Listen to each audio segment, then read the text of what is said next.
변호사가 쓴 고소장과 일반인이 쓴 고소장이 그래서 뭐가 다른데 먼저 하고 고소장을 쓰기 시작하거든요. 당연히 차이가 날 수밖에 없죠.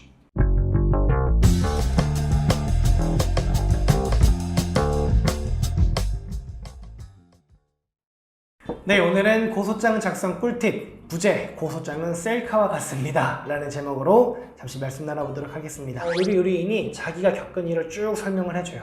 이 정도면은 명백하네. 고소하면은 바로 처벌되겠네. 라는 생각을 해요. 고소했는데 불송치 됐대요. 아니, 이거 누가 봐도 명백한데 왜 불송치가 됐지? 라는 생각이 듭니다. 고소장 딱 보면은 이거 참 이렇게 고소장이 작성되어 있으니까 범죄 피해를 입고도 불송치가 됐구나 라는 생각이 드는 경우가 정말 많습니다. 고소장은요, 여러분, 셀카 찍는 거, 사진 찍는 거랑 같습니다. 제가 인물 사진 찍는 요령이 정말 부족해요. 같은 배경으로 같은 인물을 찍는데도 불구하고 다른 사람이 찍으면 정말 예쁜, 정말 멋있는 사람이 딱 등장하는데 제가 찍었다면 전부 못난이가 됩니다. 저 셀카도 진짜 못 찍거든요.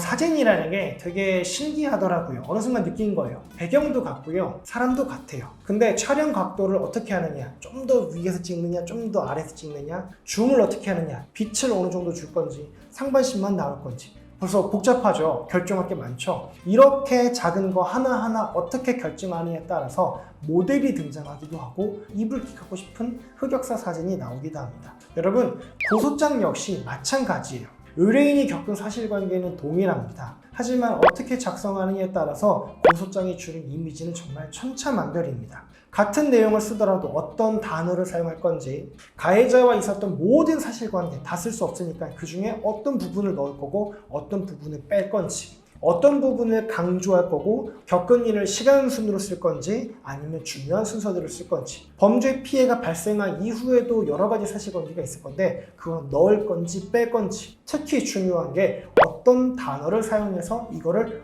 어떻게 표현을 할 건지. 그래서 똑같은 사실관계임에도 불구하고 어떤 고소장은 수사관이 읽자마자 야, 이거 나쁜 놈이네 라는 이미지를 주는 고소장이 있고요. 이거는 무혐의 같은데? 라는 이미지를 주는 고소장도 있습니다.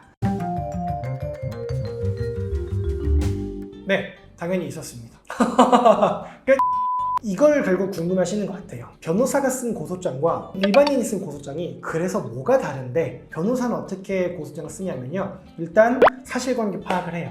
이런 사안에서 유죄 나온 판결은 뭐가 있나 전부 다 찾아봅니다.